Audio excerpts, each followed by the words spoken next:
Hey everyone, welcome to the 473rd episode of Just Shoot It, a podcast about filmmaking, screenwriting, and directing. This episode is brought to you by patron Christina Archer.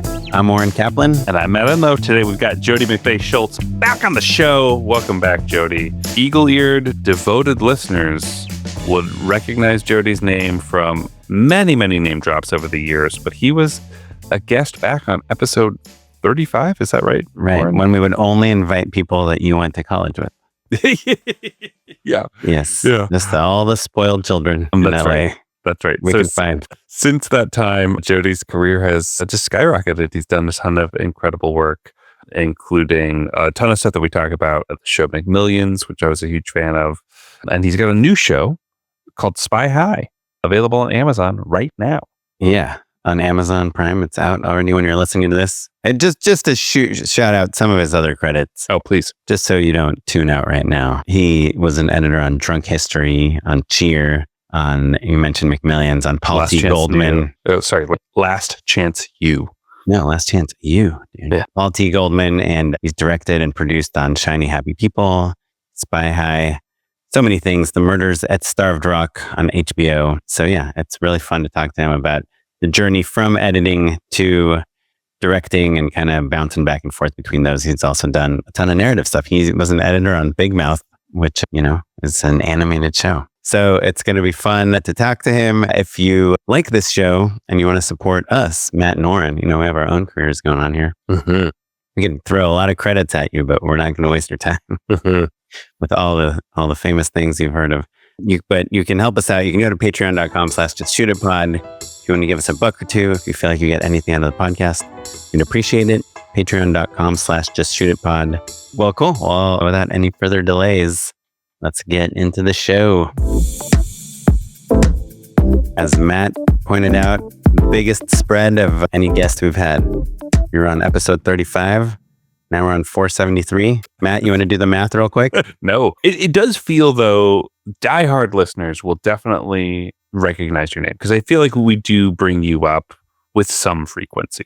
To the point where I was like, right, we thought you had been on. I thought you'd been on more recently. Yeah. 438, by the way. Spread. Thank you. Thank you, Art. Engineering background. Look at the brains on Kaplan. Great to have you back, Jody. You've got a new show on Amazon Prime called Spy High. Yeah. It's about a bunch of young superheroes who go to high school. Oh, wait, that's a marijuana. Shoot, it's a marijuana kids show directed by Robert Rodriguez. It's just yeah. It's a spy. And do you want to give us the log line?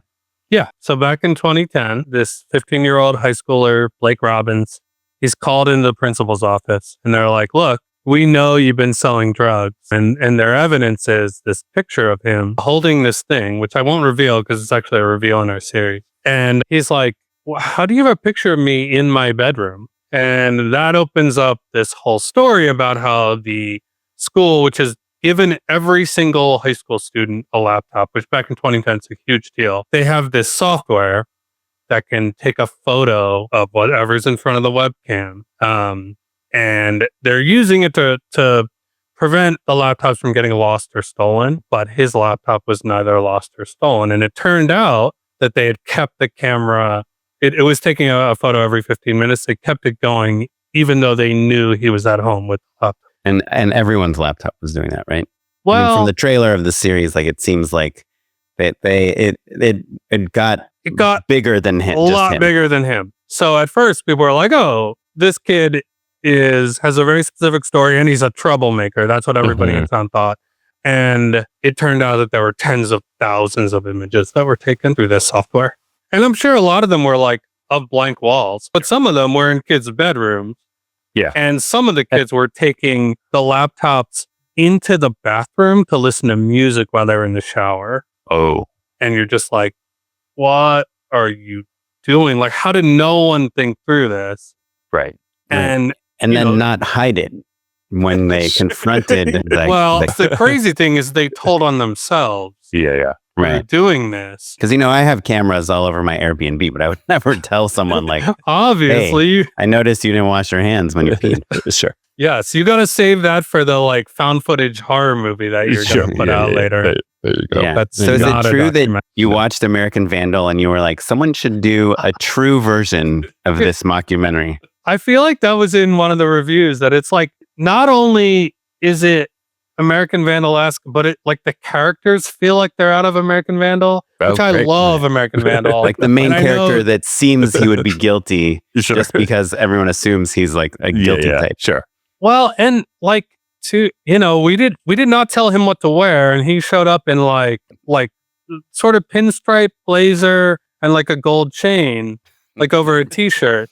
And look, I just want people to like be who they are, but like people have said like, if you look like I a made a mobster. judgment about this kid, Sure. like the first image of him.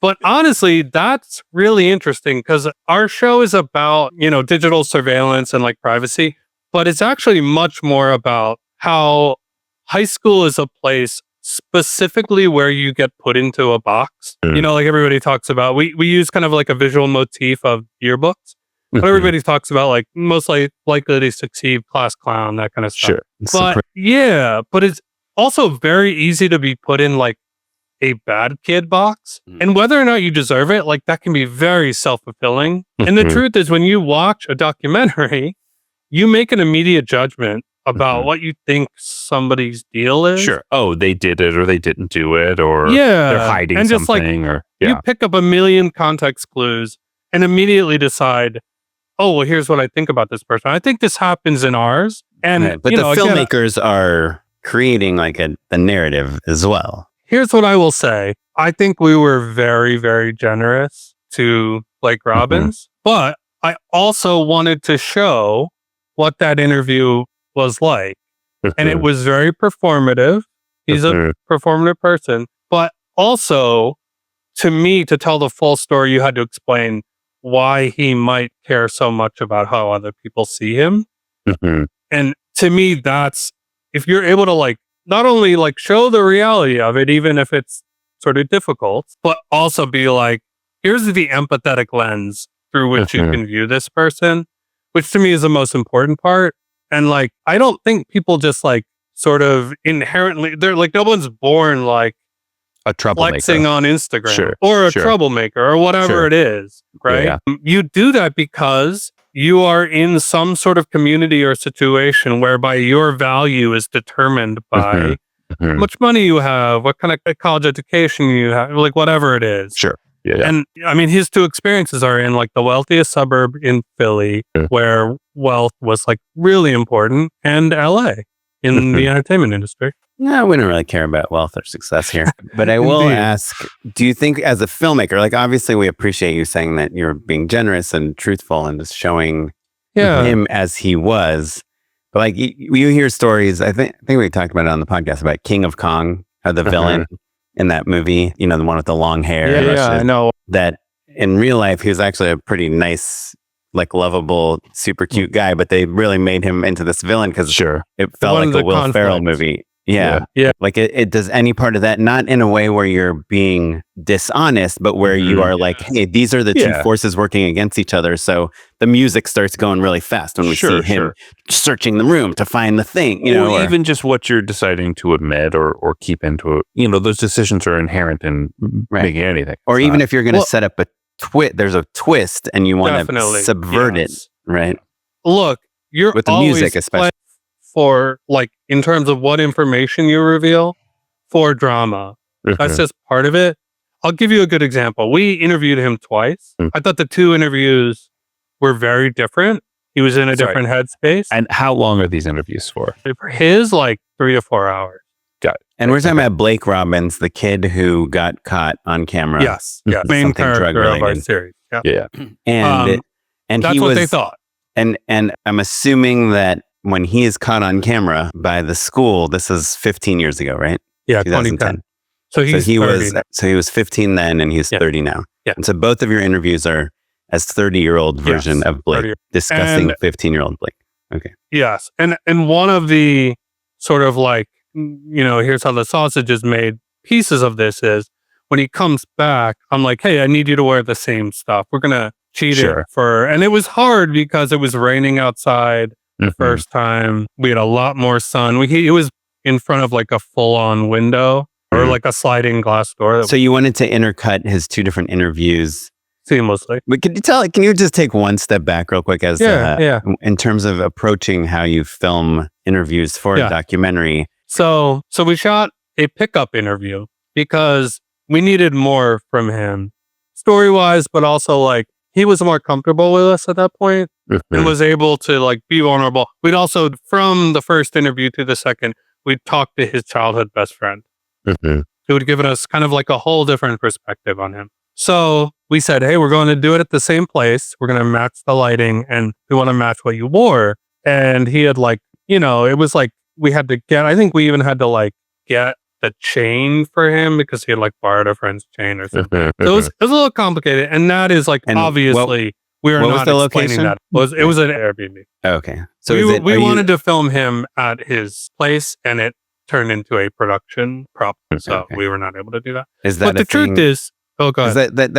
I feel like a lot of kind of talking head segments. You're trying to capture a lot of them are in rentals. But here's the thing. I always try to find out what the people's actual base looks like and either do something conceptual that fits who I think they are or try to match what their space is. And honestly, this place had a pool. He had a pool at the place he was living. It was kind of like modern. It fit him. Vibes match. Right. Because you're creating character through art direction, even in a documentary. Oh, yeah, 100%. And we don't bring set designers on my shoots, but like, look, I'm in that, like the DP's really production designing. I'm really production designing. So is the co-EP. So.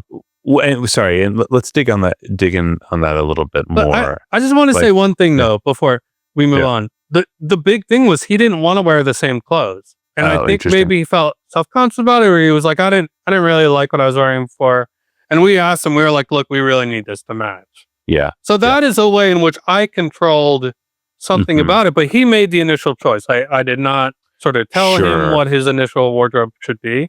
And to be honest, I do want to say the thing where I say like we were trying to be generous is we did test screenings of this through Amazon. Amazon like insists that you do focus groups for your first episode. And people were like, we're not sure we want to root for this person. And he's a complicated guy. And that was part of it. And we were like, we want to have him be complicated. But the truth is, and I appreciate our Amazon execs for really sticking to this.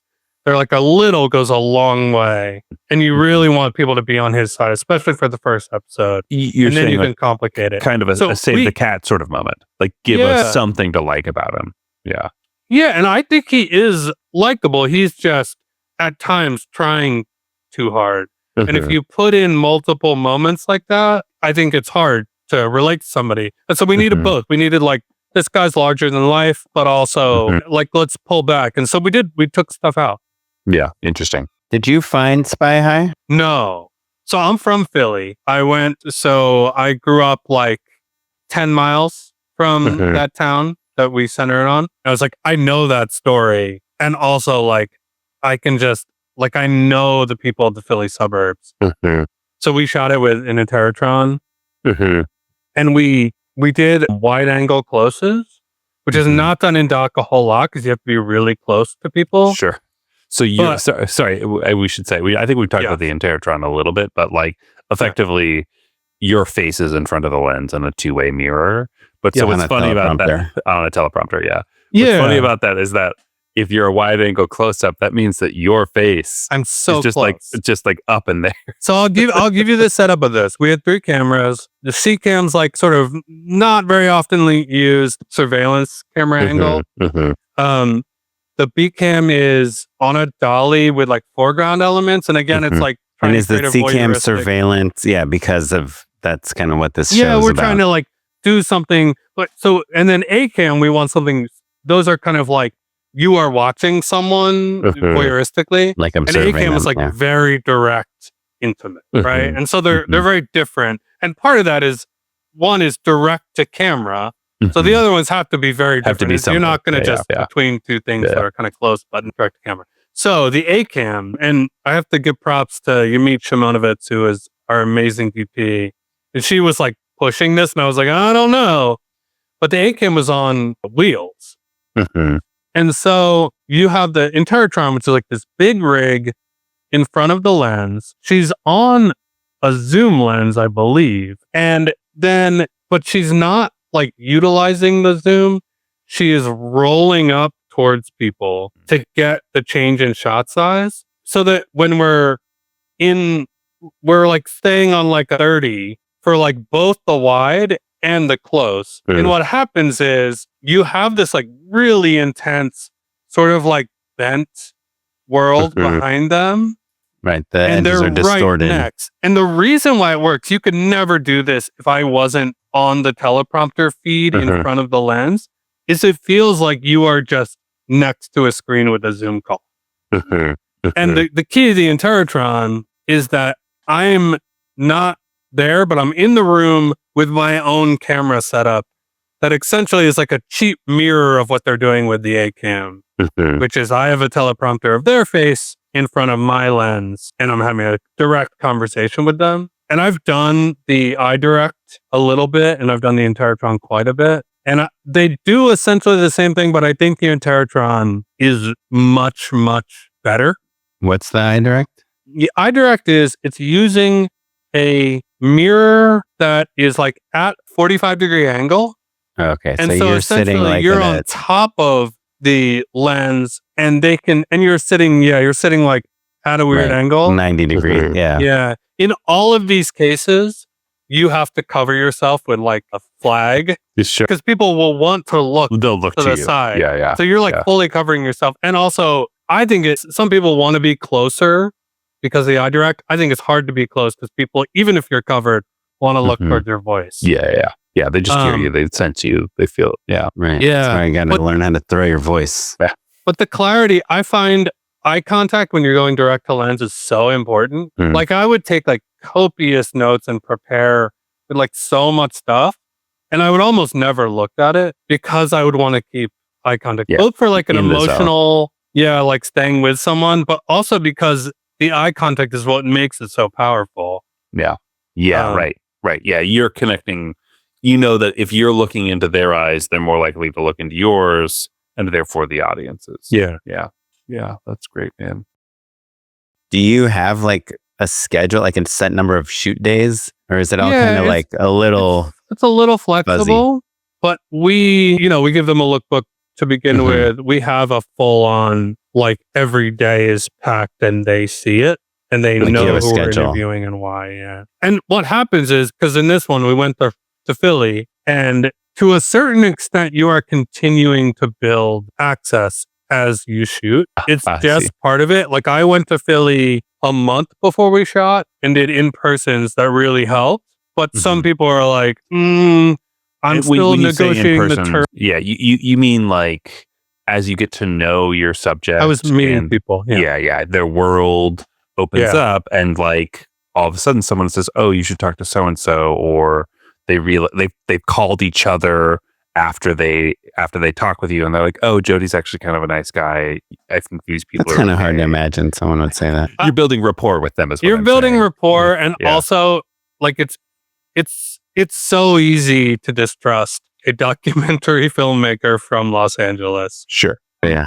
It is. And also like, I'm just going to be honest about like, look, I'm talking to people from all sides of this. Like we are going to like not come at this from a predetermined angle.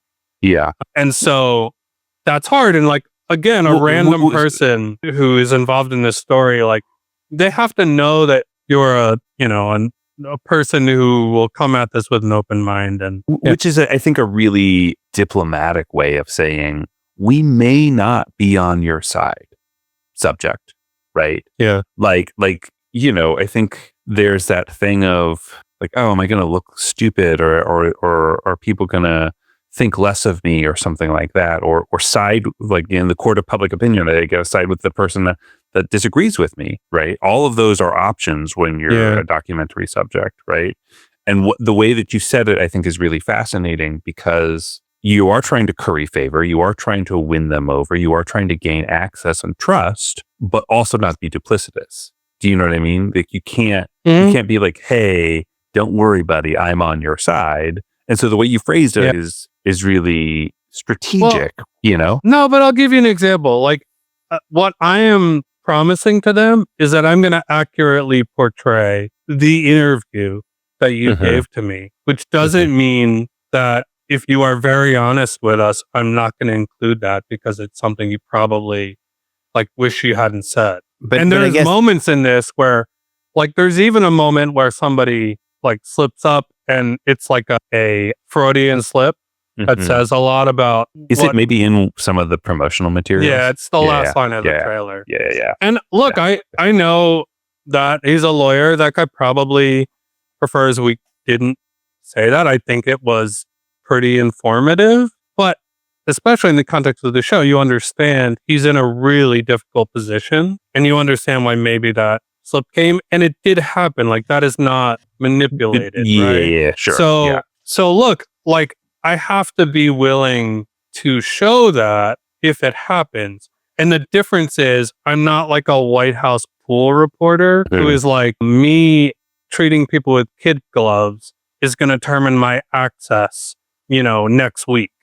Like I that's just not my position, and it's not my position for a reason. Like I've set up the types of projects and things I do to not be access based in that way. Interesting. No, I still have to like get people on board. Yeah. But that's really about me being like not somebody who will misrepresent you. Yeah. Which I think even people who disagree with sort of like the way that we've told this story, I really hope that they're like, yeah, but he accurately captured like my point of opinion, view, my take on it. Yeah, the problem is I can't give everybody equal airtime, right? Sure. So, of course, and people, I think probably every single person in it feels good about some stuff, and there's some stuff they're like, I wish that it ended up on the cutting room floor. Sure.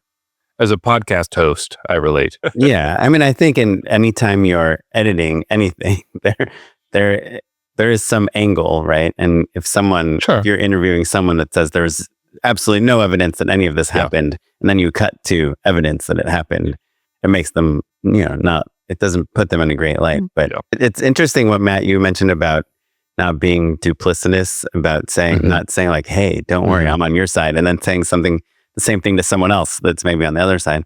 But it kind of made me think like, and Jody, you have some background in reality TV as well, right? From the beginning of your career, where the producers do that, right? Yeah, sure. I'm having flashbacks to my Ellen days, and actually to Jeannie's credit, the woman who I was the host of most of the stuff I did, I was just like, she would like just become best friends with these people, and I would be like, how do you do this? We're gonna be gone. We're gone in a week. You know what I mean? Like they go on to the next person. More like they, there's this parasocial relationship. Yeah. And then she just kept up with them. She just was legit. She was just like, no, we're actually friends now. Oh. And just I was like, whereas I was the opposite. I was like, I don't have the emotional bandwidth to be friends with these people. Right. But I had some friends that even like worked on like the Vanderpump shows and those things where they would be like, oh, we should, so-and-so is having a party and they didn't invite you. They're jerks. Sure. Yeah. It's funny. Like a little bit. I have a story in mind, and I wonder if I told it on the last time I was here. So the real Just Shoot It heads should let me know. So I worked as an editor in reality, and one of my earliest jobs, and I'm definitely not going to name who or what the show was, but there was a line along the lines of, I don't think the judges are out to get me. And this person was literally talking to like a field producer. And then we cut out the don't. By the way, I was an editor on this, and I said, hey, I don't think we should do this. And you mean you said, I think we should do this? Yeah, exactly. No. And the director was like, look, I've like done so much for these people. They'll be fine. And I don't know. That's one way to think about it. But like, I was like, this is weird. And it turned into a conversation between the talent without any producer. And it turned into, I think the judges are out to get me. Yeah. And honestly, like, I still think about that because I'm like, I don't want to work in reality. Sure. Anymore. Sure. Well, and that's one of those reasons. There you go. Yeah. Well, I wonder on the last time you were on, we talked a lot about Frankenbites and the way that you can manipulate people's, intention or words. And what's a Frankenbite, Matt? Yeah, it's like when you Frankenstein soundbites. Yeah. But Jody, I think you alluded to the sort of projects that you do now, right? Yeah. So the last time we spoke, you had just done a scripted feature. And like we said, that's, hundreds of episodes ago now. And so just kind of catch us up to speed on everything in between them and Spy High, right? Because I'm it's coming back to me. It's like, oh, right. McMillions, what's the name of the murder show? Did you edit McMillions? Oh. And it's... Did we know that? Did I know that? Yeah. Yes, because it was an unpaid endorsement. That show is so good, Jody. Yeah, Jeff Dolan, the DP, is a buddy of mine. Thanks, that's He right. shot my second feature. Yeah. I actually just worked with Jeff again. Oh, awesome. Oh, cool. And then also your HBO murder show. Help me out with the name. Murders. It's literally This is called the HBO Murder Show. That's perfect. It's called perfect. That's it. Thank you.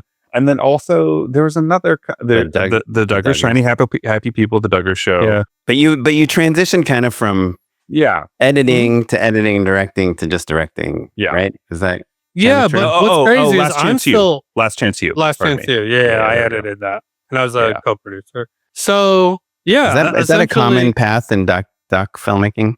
I don't think it's a common path anywhere, but I think probably in docs, because it's so post-driven, you're around executive producers and you can prove to people that you know what you're doing and that you know how to tell a story.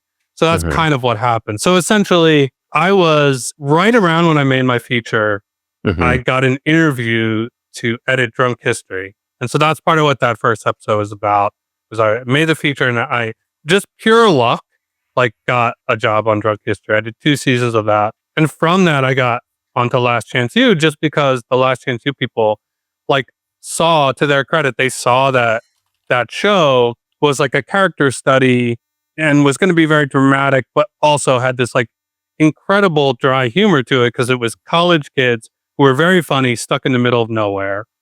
There's a scene in the 3rd season where they're in Kansas and there's a runaway cow gets onto the field and the farmer shoots it with a tranquilizer dart and they're like, he's got a gun. And it's hilarious. But all of that, we were working in humor as much as possible to that show. And so I kind of was bouncing back and forth between doc and comedy. So I did Big Mouth as a dialogue editor. That's for right. 3 seasons. That's right. Wait, and I was going back and forth. Dialogue editor, does that mean you were not editing any of the picture?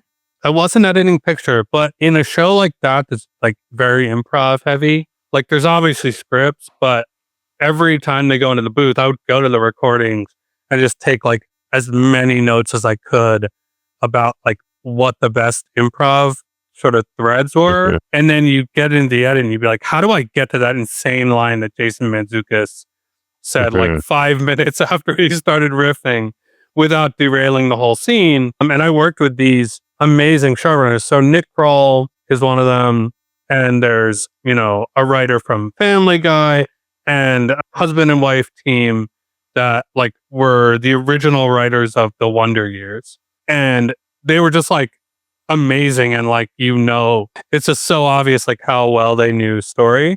Sure. And so Mark Levin, I would sit in a room with him. He was one of the Wonder Years writers. And we would nail down that dialogue edit, the radio cut. And would you do sound design and kind of transition? I would do sound design, but honestly, it was so much about dialogue timing. Yeah. It's kind of we got rewriting, this thing where it was basically. I was editing the dialogue on Big Mouth. It was actually really interesting. I think some dialogue editors are button pushers. Yeah. If it's just here are my takes and follow the script.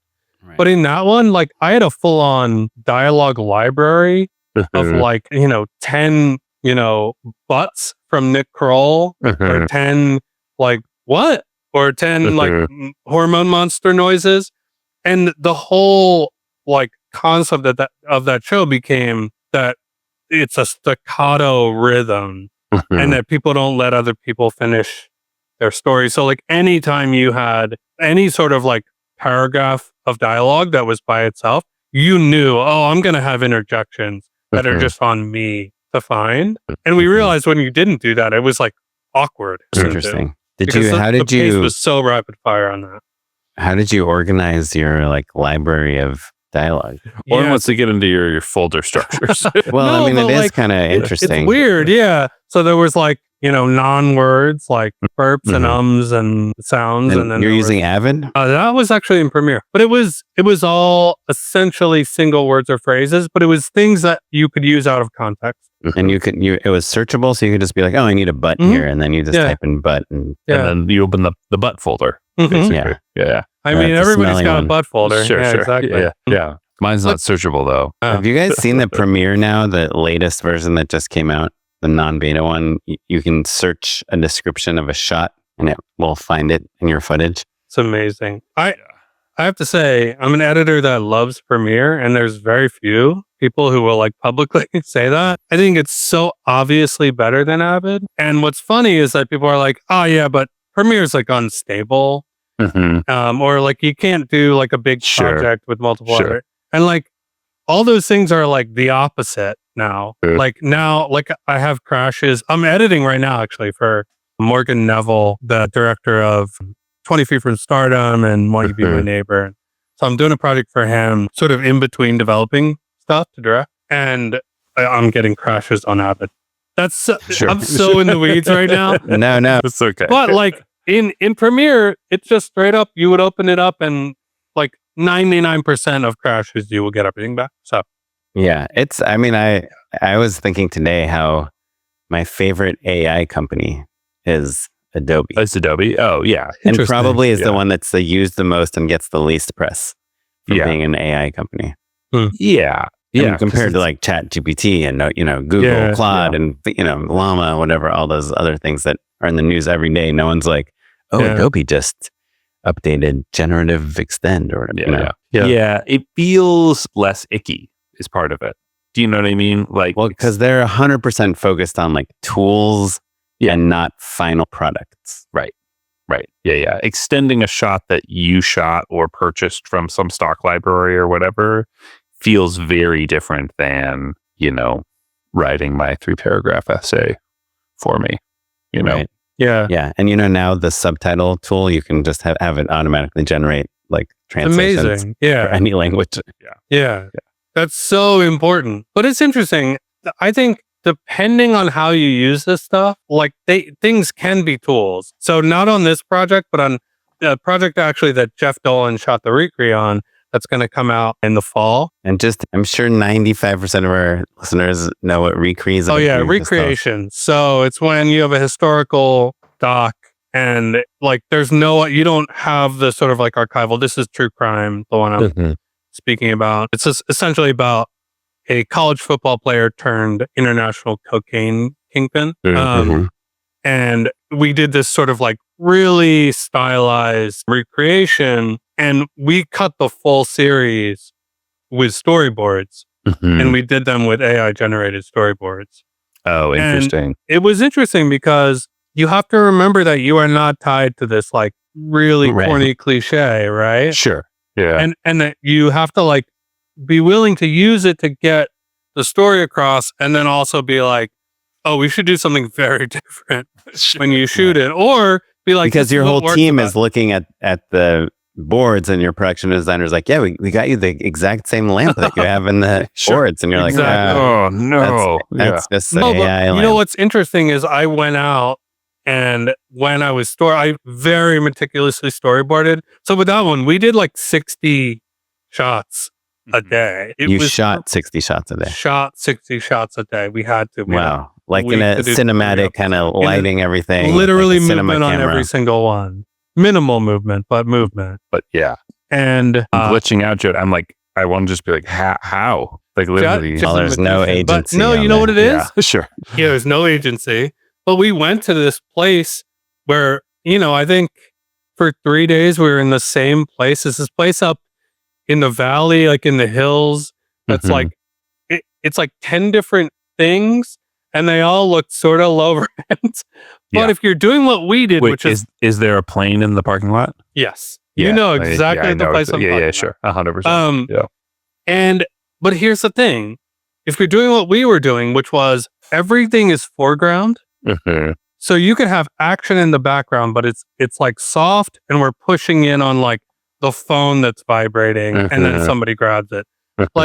It actually works really well to just have everything logistically in the ballpark, And then you're able to move And you plus really, up. really Sure. fast. Yeah. And, Jeff made it look really amazing. And we literally did do slides or push-ins or pull-outs on a dolly, like And no dialogue.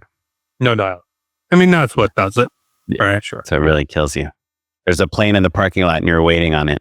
Yeah, exactly. So yeah, I mean, I feel like I got off Sure. track, but essentially I was using AI as a tool to be able to not have a storyboard artist and pencil sketches Mhm. in order to be able to watch the cut that Mhm. had to make sense before we could go shoot.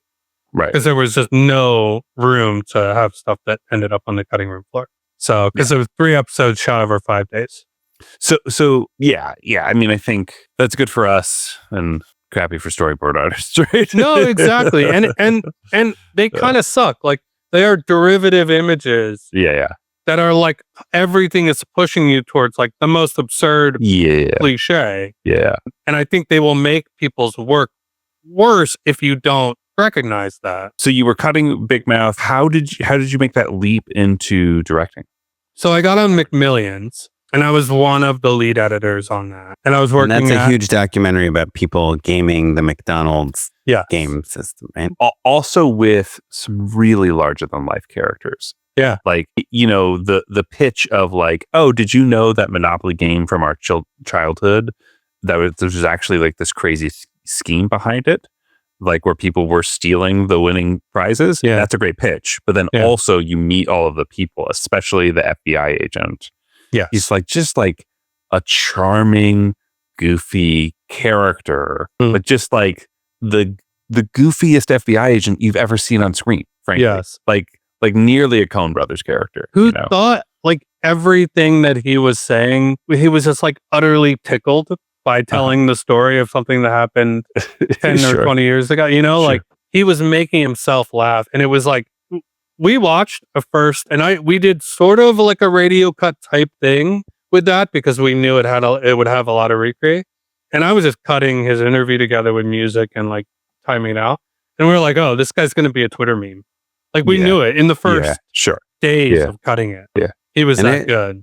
And it was like Emmy nominated and it did pretty well, right? Yeah. So HBO, right? Yeah. People should go watch it. I will say this. It's a comedy. Yeah. But it's also a lot of different things. And part of what works about it, there's this line where it's playing both as a comedy and tragedy. Mm-hmm. And it's able to maneuver between those like quite a bit to where you're talking to like in the same episode, there's the storyline of the mob guy who got involved to find the fake winners of the Monopoly game. And, he's like a Tony Soprano type.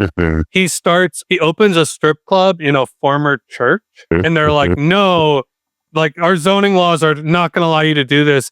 And he starts like providing Bibles and being like, no, this is a church. It's just like the church of the G-strings. Like you're in the middle of that. Right. And then intercutting with scenes of this person who the mob guy, like convinced to do this scheme and it's ruining her life. And you're like seeing like the real sort of victims of this, which were these ostensibly people breaking the law who like got in way over their head and actually didn't gain anything from it. They were just pawns. So That's right. I was working on McMillions and I remember this exact conversation. We were at Sundance and I was talking to the head of Unrealistic Ideas, Archie Gibbs. And he was like, you were great on this. Like we should work Unrealistic together. Ideas is the production company. The production company. Yeah. And it's, known as Mark Wahlberg's, unscripted company. He has a million companies. So Archie was like, I was like, look, he was like, well, what are you interested in? And I was like, I really want to direct. I made this feature, but like, I would love to direct. And he was like, cool. Yeah. Like, let's get you a project. And I had this conversation with other directors and people were very supportive. They were like, definitely, like we can find a way. And I've seen people move up in companies and they were like, yeah, like we need you to come back and edit for this season. But like, like Don't maybe, worry, take care of you. Or We'll like take care of you maybe the eventually, next, Jody. yeah. And the truth is, and I don't blame them. They needed me to come and edit because they knew that I could do that well, and they didn't need me to direct. But like essentially, if you said yes to that, like it's a total crapshoot whether you're actually going to get something. And without offering me an edit gig or trying to get me on an edit gig, Archie just called me up and was like, "Hey man, we have this true crime thing." It was going to be post heavy, but he was like, "I think you can do this." And that was The Murders of Starved Rock. And the reason why it was post heavy is it was in the middle of the pandemic. I think he called me in like March or April, right after it hit. Yeah. And 2020. Yeah. Like we're all making sourdough. Yeah. And they're like, "Hey, will you come shoot a documentary out of town?" Yes. Yeah. And the reason why is because they had partnered with this guy who was trying to make a doc about this story, whose father was the prosecutor of the guy convicted of murder, who had done 60 years for a triple murder. He's convicted of one of them. And so they had all this footage, and my job was make a sizzle reel of that. HBO had a development deal with them, but nothing locked in, and make a series Bible. So it was a deck, but like we were like, we're gonna go the extra mile. We had like, I think it was like a 90-page PDF that had clickable links to bits of this archival that we knew we were gonna use. Because he'd done like full interviews. He had like hundreds of hours. So the job ask though is like, yes, we need to shoot new footage, but we need somebody to take this massive archival footage and turn a story into it that HBO is going to like. Yeah. Right? So we had to sell them on it. Yeah. And we knew we were going to shoot, but like we didn't know how much and if anyone was ever going to shoot. Like, sure. They were definitely like, look, we need to show them that this just exists, whether we shoot anything more or not. But what was interesting, I think a thing that I learned out of that is like no executive's going to read your 90-page. Sorry. I think they were going to read a impressed. 16-page deck. Exactly. I think they were impressed. But we sold that show off of the sizzle reel. Sure. So that was like why it worked. And then we went and we shot with like older people. Right. In the middle of the pandemic. So it was December of 2020. Yeah. We shot in Chicago for 3 weeks, like fully masked, testing people like every day, interviewing 80-year-olds. Our main character was 81, I want to say at this point, and got COVID. And we were supposed to interview on that first trip and he was in the hospital. And so it was just really absurd. And we were like, somebody would like get sick on the crew and you'd be like, oh no, we'll just ruin everything and all this stuff. And like, are they okay? And do we have a shutdown? Like, yeah. And also, are they okay? But like that weird, and then you feel badly about yourself. You're like, oh, what was I thinking? Worth? Yeah. And really, we were trying to be very careful. It was the days of like, you have a full like COVID crew with you. Sure. Sort of. Yeah. The officers. Yeah. But it went okay. Yeah. And can I ask when you're given this show, like the HBO show, and they're like, oh, there's already like hundreds of hours of footage. Like if I was told that, I would probably like quit at that point because like do you not get so scared by this hundreds of hours of footage? No, I get excited. Yeah, exactly. Yeah. Yeah. I think it is the difference between like narrative people and documentary people, right? Like you're saying like, oh, this is where the story is born. And we're like, well, no, we have 5 takes. I can't choose between take 4 and take 5 because they're both so good, So walk us through that a little bit more, Jody, because I'm with you, Lauren. Like the idea of like having, it's just how much time it would take. Like how do you wrap your head around it? What do you do to like dive in and use your time wisely, right? Because it's not like you get to edit for 5 years on this thing, No, but you watch stuff and you just immediately are like, oh, this is amazing. We have to use the guy who has like a ballad of Chester Weger, who is the accused murderer. And he like plays it like in a banjo. And like credit to the guy who directed that stuff, whose name's David Raculia, who was the guy who brought his stuff.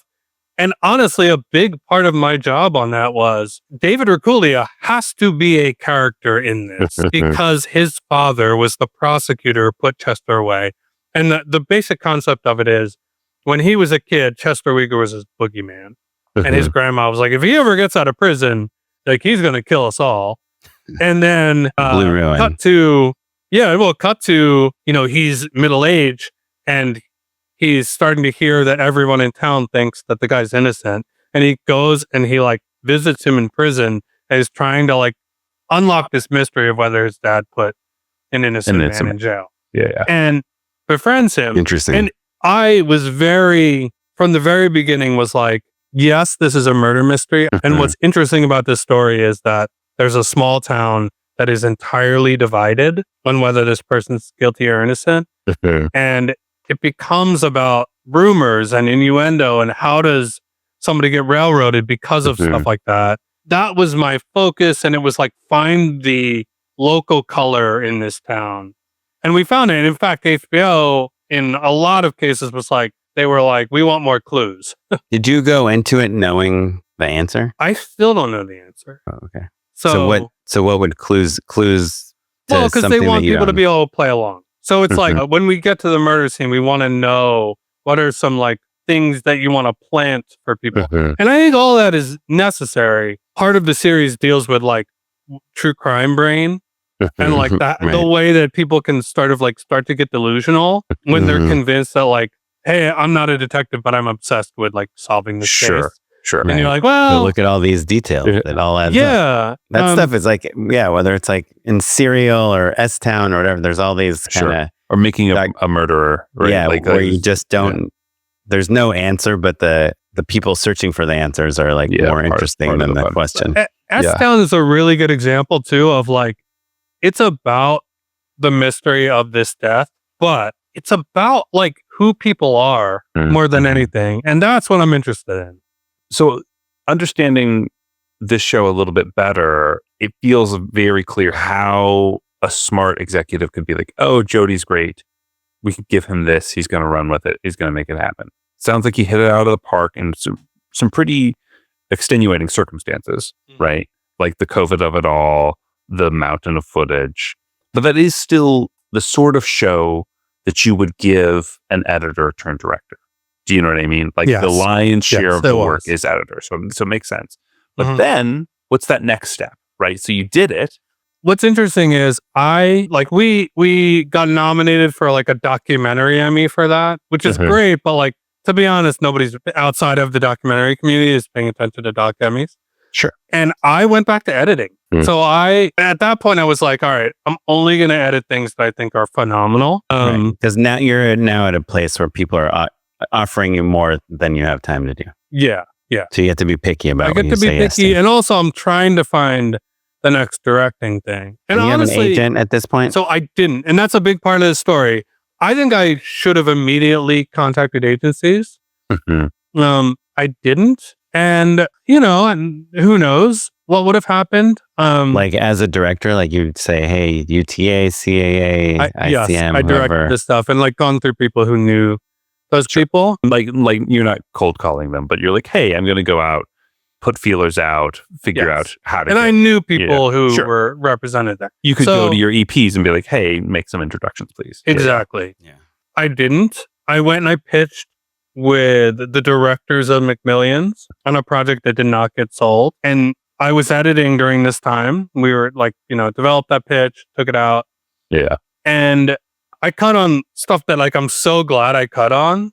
So I cut on a doc feature. I cut on Paul T. Goldman. Oh, that's right. Probably like my favorite editing job. Another example we had. Jason Wolliner was on the podcast. Yeah. Well, dude, that's he's part of, again, genius. why it feels like you've been on the show.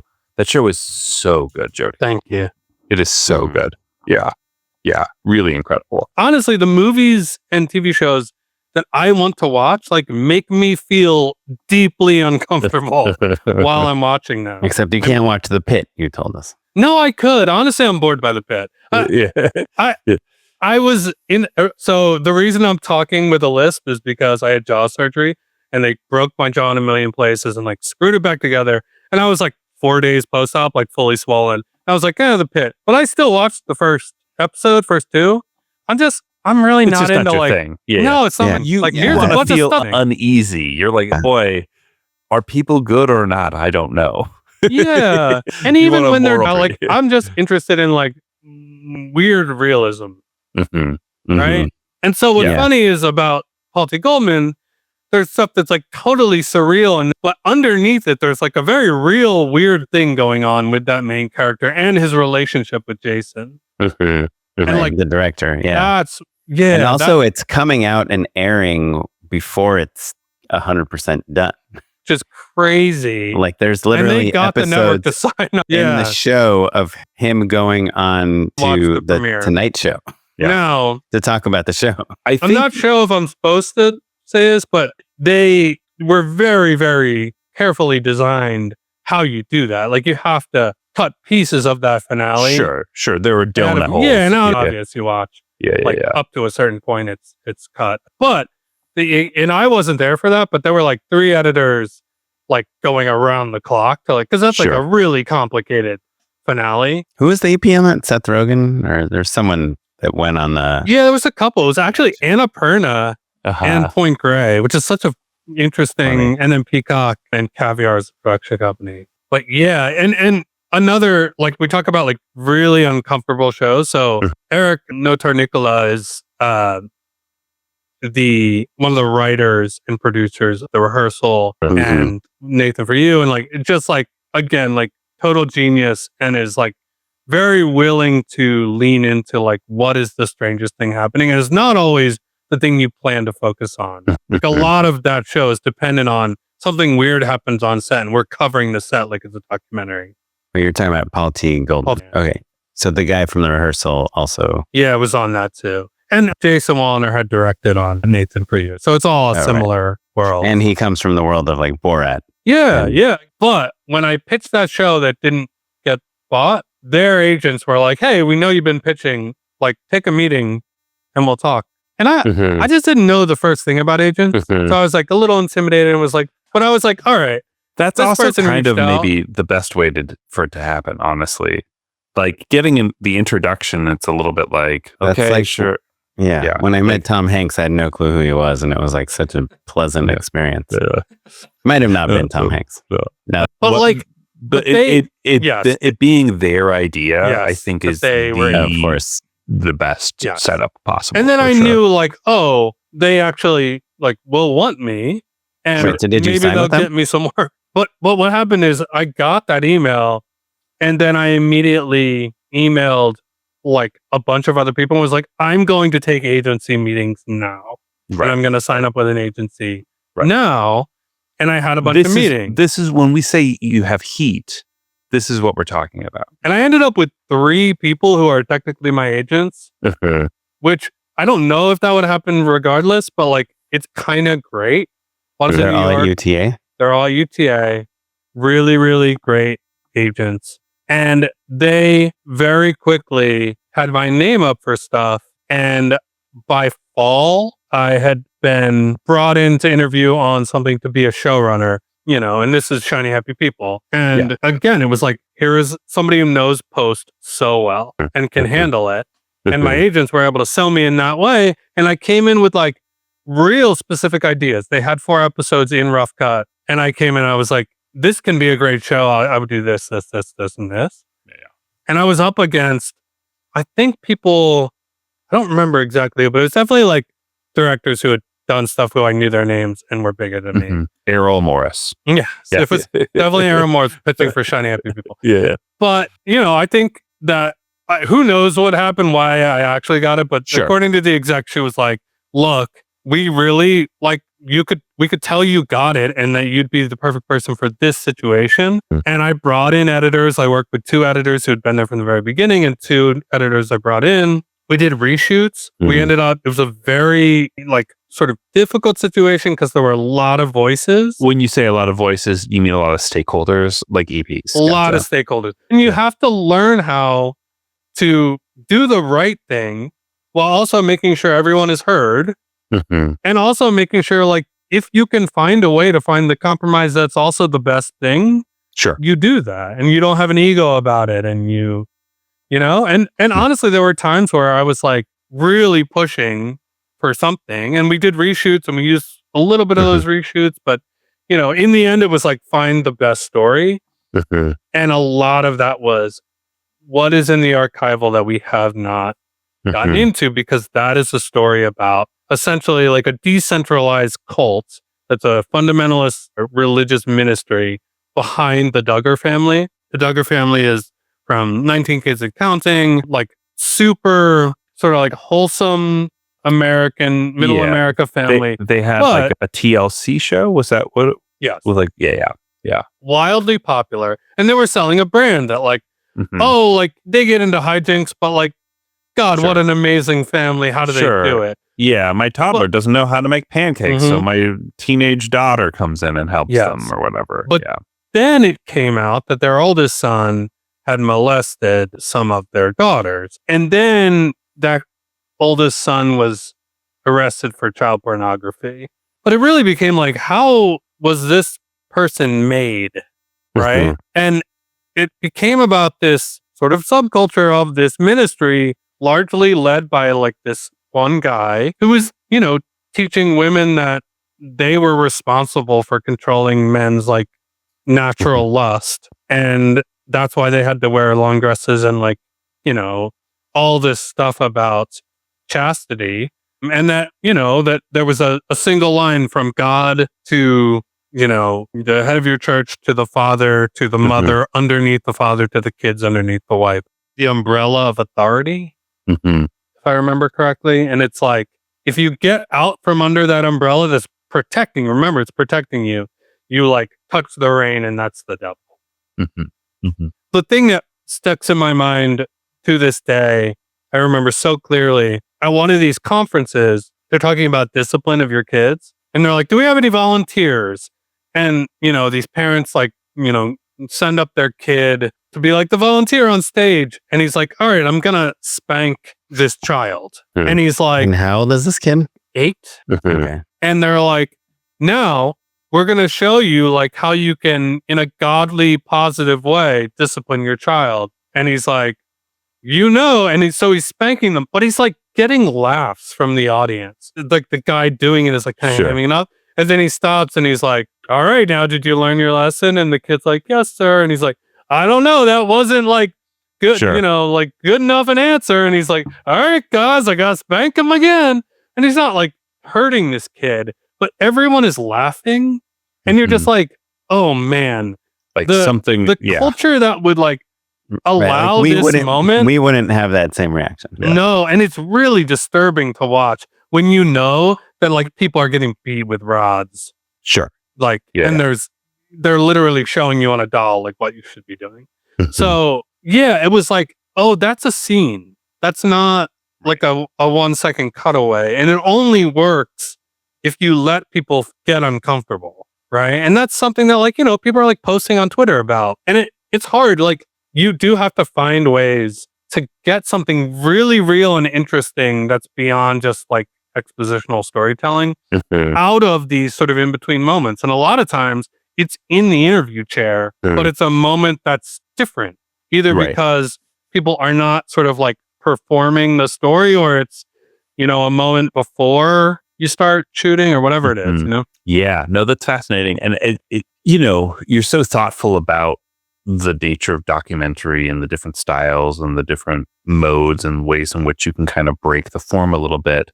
And so like when you say like, oh, you do all these interview driven docs and then describe all the ways in which you can kind of like break it outside of interview is really fascinating to me. Are there other forms of documentary that you're curious about or maybe more drawn towards? Yeah. I mean, so I spent a lot of time editing on Last Chance U. I mean, I was co-producing, but like in a post sense in terms of like notes and working with the composer and stuff like that. But that show is verite based. It has interviews, but it's really about verite scenes. And I love that stuff. It takes a different kind of commitment from a budget standpoint. And also like, you have to be willing not to, you can't go in and be like, I'm pitching this story that's has all these twists and turns. You're like, there's going to be a story here. Sure. You have to trust me. And to be honest, the director, that Greg Whiteley, has done something that I don't think anyone else in modern doc filmmaking has done, which is he sells his ability to find a story in a real-time event. And he's done it in sports, but honestly, he could do it in a bunch of different ways. I mean, he made the doc Mitt before he did all this stuff, and that was real-time following Mitt Romney's, 2 presidential runs. But was he the cheer guy too? yeah, so he did Last Chance U. They did 7 seasons total of that, which is wild for a Verite doc series about junior college sports. Sure. They did Cheer, which I also worked on. They did Wrestlers, which is kind of about, so it's about a like low level regional like pro wrestling gym, but it's kind of like Waiting for Guffman more than anything. Sure. It's like a theater troupe. And that's kind of how it's approached. That's fun. But he also did the Dallas Cowboys cheerleaders one. And he just, their most recent, actually premiered the same day as ours on April 8th, which is the Clubhouse a year with the Boston Red Sox, which a bunch of my friends worked on it. And again, he's got this sort of feel that I don't think anybody else has. Like, people trust him to go into a situation that has a ton of unknowns, spend a ton of shooting days, and they know he will find. It doesn't matter if the Sox have a good season or a bad season, he's going to deliver. He's going to find something interesting. But what you're highlighting is that, like, essentially the difference between something that is interview and archival based versus Verite boils down to shoot days, right? Like budget in a lot of ways. In a lot of ways, because you're finding the story. Yeah. You think of like Boys State or something like that. Yeah. They're going to shoot for 3 days, right? And that's going to be that. And so maybe really what you're saying, Jody, is that you should be pitching Verite docs about very finite moments in time. Yeah, right? I think that makes sense. Or, I mean, there's the hybrid, which is you have a story that's happened in the past that people can talk about, but also you're going to see what's happening. Either you transition between the two or you find a way to meld them. And I find like that stuff really exciting too. Do you see yourself going back to narrative at all? I mean, obviously you did the narrative feature, your Big Mouth. I mean, you have a ton of narrative. I have a script idea that it's like sort of outlined that but like, it's very weird to be like, oh, I'll go write this script when like, it's so tangible that if like I'm not interviewing, I'm doing like pre-interviews and outreach all the time for doc development stuff. Yes. Yeah. Is there something else coming out that you can tell us about? Yeah. I can't say a lot about it, but it will be on Amazon Sports. There's been some stuff sort of leaked about it, and it will hopefully coming out in the fall-ish. It's about this guy who walked onto the USC football team when we were there, Matt, when they were winning championships with like Reggie Bush and Matt Leinart. And he, through this crazy, roller coaster ride, ended up becoming an international cocaine trafficker. Oh, right. That guy. So yeah. So it is and it's like an absurd story, highly stylized. This one is nothing like Spy High, but it's absurd, and you will see my voice. Well, Jody, listen, I know we could talk for another 2 hours, no problem. Where can people check out Spy High and also stay on top of all the cool stuff that you're doing? With me, I'm on social media, Instagram, Jody MCVS. But honestly, if you want to see the work I've done, my website is JodyMS. So JodyMS.com. Yeah, and you could check Jody out. Myth. There you go. Well, awesome, Jody. You have a minute or two more to endorse us? Yeah, for sure. Unpaid endorsements. So my unpaid endorsement is the movie Scanners. It's on the Criterion Collection right now. Have you guys seen Scanners? Yeah, when the people's heads explode. Yeah. I haven't seen Scanners. It was one of those movies that like is infamous. Yeah. I'd never seen it. And I was traveling. Criterion lets you download directly to your phone. I was like, oh, this is perfect. I haven't seen this movie. And it's, there's 2 head explosions in that movie. Total. There's only 2? There's only 2. That's what I'm telling you. Yeah. I saw it as a kid, and as I remember, it was all head explosions. It would be pretty boring for children, honestly, because effectively, it's like there's a head explosion in the first scene, basically. And then it's a bunch of people skulking around, Canada, like in and out of like chemical plants and like psychological wards. And, like it's pretty drab, and like there's a lot of like shotguns. Like there's, somebody will use telepathy to like inhabit someone else's body and then assassinate someone, but like not that much. Like it's really like for a Cronenberg movie, there's effectively 3 set pieces of like kind of like body horror weirdness, basically. But you are endorsing this movie. I loved it. I fully loved it because it feels like 70s and old school, and it's still really Cronenberg. Like, it's in his early phase. He hasn't done like Videodrome or The Fly yet. It's not gotten so weird, which I'm all for, but like you can see all of those seeds. It's great. Anyway, I recommend it. It is like a slow burn. It is kind of cold and the performances are very mannered. So like if you're coming in with like a really modern sensibility, you might be a little bored or disappointed, but I totally loved it. So Scammers is on the Criterion Collection right now. Awesome. Jody, what you got? I'm going to do 2. One is very quick and lame. One is bring the wheels for your tripod for reasons I previously discussed. You're doing interviews that are locked off. Bring the wheels, man. Put them on. You never know when it actually might be helpful. Because I do think there are times when people are like, the locked off interview, and then it's like, put it to bed and maybe, you're under. I mean, when's the last time you had wheels on a tripod? Yeah, exactly. Like never. Like, I mean, I guess maybe we're on literally you're on a dolly, so dolly, a little different, but like, it's specifically for doc interviews. I think it's useful. And then I love it. The show that I just watched, that I just missed it, and I knew people were talking about it, but Baby Reindeer. Yeah, I won all the Emmys. Oh my gosh. And I had no idea. And here's the thing. I totally got it confused with that other weird show that came out at the exact same time. Sweet Tooth? With the baby who has the like horns. And I was like, oh, Baby I'm not watching that. Sure, it's based on the comic book. Never mind. No, but and look, that show, I've not seen that show. It might be great. I think it's kind of good, actually. But there you go. Yeah. I missed 2 good shows. But like, I had no idea what Baby Reindeer was going to be. I still don't really know anything about it. Go in blind. I love going in blind. But here's the thing. You're like, oh, after the first episode, you're like, this is amazing, but I know what it is. No, you don't. It is one of those. And like, I aspire to this kind of like storytelling where like, it is fully unpredictable and it takes you to places that are like, well, it's incredibly uncomfortable, but like so intense and meaningful and like emotional. And it's just, I think it's incredibly well done. And it won all those awards. And I was just, there's too much good stuff. I was just sitting in a corner looking at the wall. You were watching a couple hundred hours of footage is what you're doing. Yeah, there you go. Awesome. Oh, those are great. Kaplan, what you got? Well, I hate to be this guy, but I will talk about an AI thing. I mean, we already kind of touched on this, that all the Adobe products are finally kind of rolling all the stuff into their like production releases, not just the betas. So you have like the generative extend, you can extend a clip in Premiere. Have you guys successfully used generative extend on anything? No. Yeah. Not yet. But what I have been messing around with is, do you guys know about Pika? No. It's like pika.art is the URL. Yeah.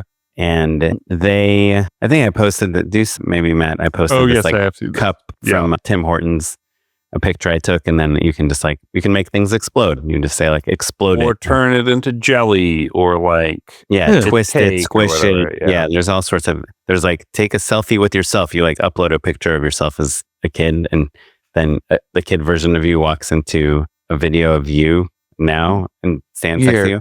That's all sorts of kind of weird things. But what it is, I'm like a VFX person, so I'm not into putting VFX people out of work, but I am, as like I think most VFX artists, like always like would love like a one-click rotoscoping that works, or keying or something, or previs. And Pika Editions just lets you take footage. You can upload video footage, and then you can upload an image of something that you want to add into that footage.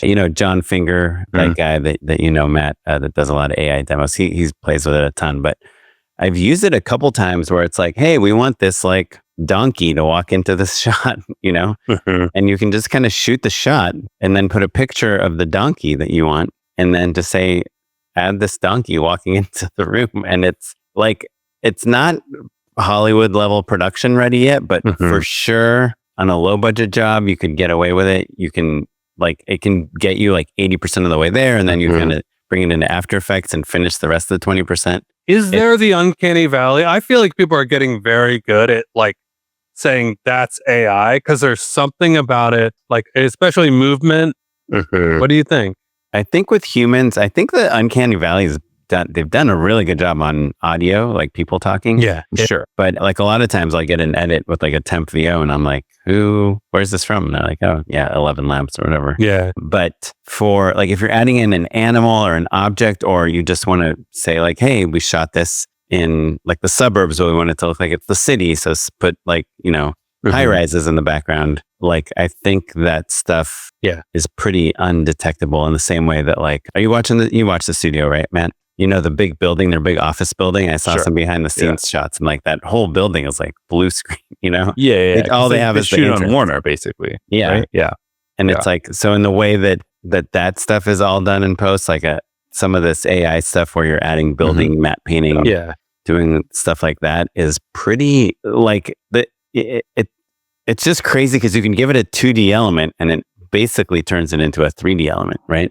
You can give it a moving camera shot, give it a 2D image, and then it figures out the rest. Tracks it into your moving camera shot and effectively makes it 3D. So yeah, I'm kind of excited. It's weird. I just did a job a couple of weeks ago where we needed like an animal that you see through the window. And I was like, oh, I think we can just shoot our like taxidermied animal. And then with AI, just have it like add the motion to it. And everyone was like, yeah, we don't really want to touch AI on this. We're like, everyone's like really scared of it. But I'm like, okay, so it's like, I know what the VFX budget is. So we can either have like a really cheap looking version of this, or we can have like a kind of okay looking version of this with AI. I don't know. So anyhow, I don't know. It's just I feel like we're for sure by the end of this year, we'll all be like, oh yeah, remove this C-stand from this shot just with a text prompt in Adobe Premiere, and it'll just happen. 100%. I mean, we all already remove things. You basically have to go into Photoshop, remove it, and then bring it over into Premiere. They're going to get rid of that. Right. But track it and move it at 3D. Yeah. That stuff will be, And the shadow, like it'll get rid of the shadow of it. It's, So I love using things that were like the demo is like, hey, we're going to show like a tidal wave destroying LA. But for me, I'm like, ooh, can I use this tool to make this shot a little bit wider? The plug on that wall is weird. Can we get rid of it? Yeah. Like, can you do it in like 5 minutes instead of like 5 hours? Yeah. So, do you run into clients who are like just no AI? Like you kind of said, because that in documentary, it is really controversial to like touch it, even if it's not a documentary element. So like Amazon was like, no AI. I believe it. Element of any kind in a documentary. Well, a really weird place that I find it is like when art direction, you have a production designer, like, hey, we got to put some art on the wall, but you basically got to put fake art on the wall that's cleared legally because otherwise you can't put fake, you have to pay the artist. So it's not like we go and pay the artist or hire, I mean, sure, if you had a giant budget, maybe you'd hire an artist to make some art for your shoot, but most of the time you rent. Those artists, the cleared art that you rent though, they sign the rights away. They're not getting paid every time you use it, right? Yeah, that's true. But they are getting paid like a large upfront fee. Or maybe someone that works for the rental house just took like 4 sponges and put like that art is always like 9 out of 10 times like shitty. Yeah. Right. Yeah. It makes me think of, Oren, I think you and I both shot in a house that's like beautiful. And like the owner, it's like she was a producer who like basically just bought a beautiful house and was like, I'm going to turn this into the easiest production facility for everybody ever. Oh yeah. With all cleared art. All of her, like every single piece of art that's up there, she's like, I'm the owner. I did all of this art.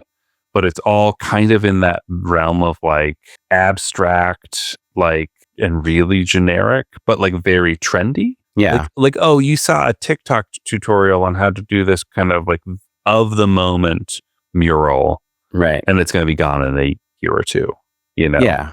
But what if you want like, this person's a world traveler. We want to have like a drawing of the Eiffel Tower or something, like that is a thing that AI could do very easily. It depends, if you're using like the Adobe products, which are trained on like licensed art, like maybe it's okay. I mean, yeah. And these are for background elements. So to me, it's like, you're not really taking any job away from anyone. I mean, I guess some people might argue that you're stealing art because all AI generated art is stolen art in some way.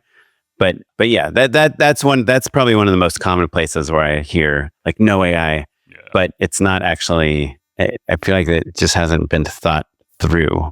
But that argument, like, look, obviously there's some major ethical issues with the way AI is being created. But just like straight up stealing. But like that whole idea of like, are you taking a job away? I mean, like nobody's like, what about film loaders? Like we ruined like. No, they were.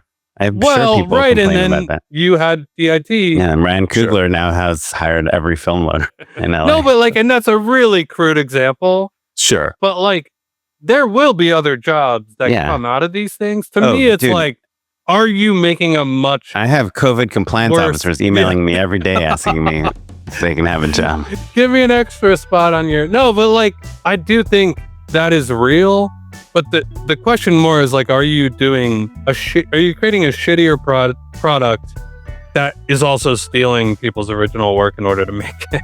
Like if you're doing Wonka, a movie or a TV show where you have a graphic design team, it's true. But it's not like if Matt and I are like, hey, no AI, then they're like, okay, well, we'll hire 2 graphic designers to make all these logos and create all these menus, and we'll pay them, $1,500 a day to come do. Like that's not. It's just going to be like, no one will notice. There's no logo. Now there's no logo on the menu. Yeah. So it's like we have this tool that's relatively free to use that we are happy to use and work with, but it needs to be generic.